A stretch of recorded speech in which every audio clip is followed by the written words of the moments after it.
Luka bakar merupakan cedera pada kulit seperti kurang dalam menjaga kelembapan luka. Catatan tahap pertama, kami memanfaatkan yang berbasis sumber daya lokal.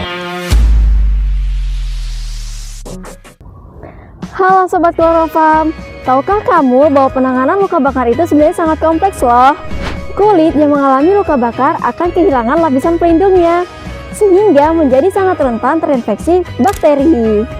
Oleh karena itu, dibutuhkan inovasi balutan luka bakar yang lebih ideal, yang tidak hanya menjaga kelembapan area luka untuk mempercepat regenerasi jaringan, tetapi juga memiliki aktivitas antibakteri yang kuat.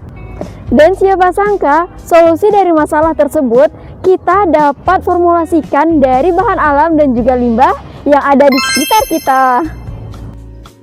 Bahan pertama yang kami gunakan adalah daun leyland dengan nama ilmiah Clerodendrominaceae. Tanaman ini merupakan flora endemik khas Sulawesi Utara yang selama ini dikenal sebagai bahan kuliner di lingkungan masyarakat.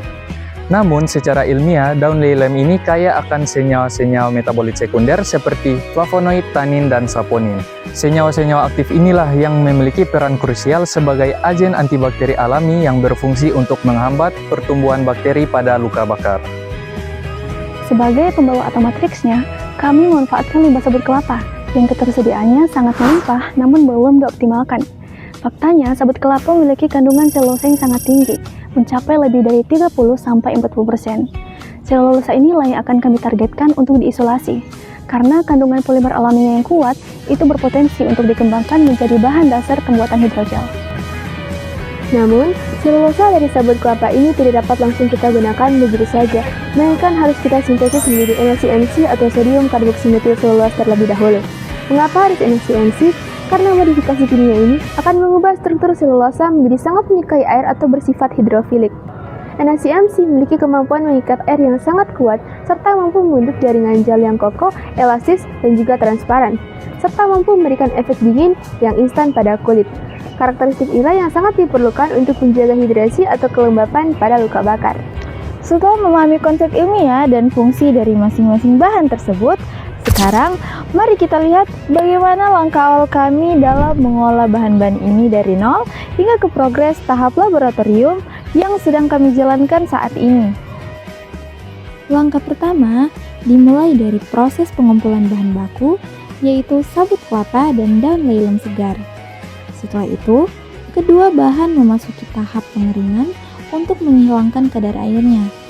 Khusus untuk sabut kelapa, serat-seratnya kami pisahkan secara manual, kemudian dihancurkan menggunakan blender hingga menjadi serbuk halus. Penghancuran ini bertujuan untuk memperkecil ukuran partikel dan memperluas permukaan kontak, sehingga reaksi kimia pada tahap berikutnya dapat berjalan lebih optimal.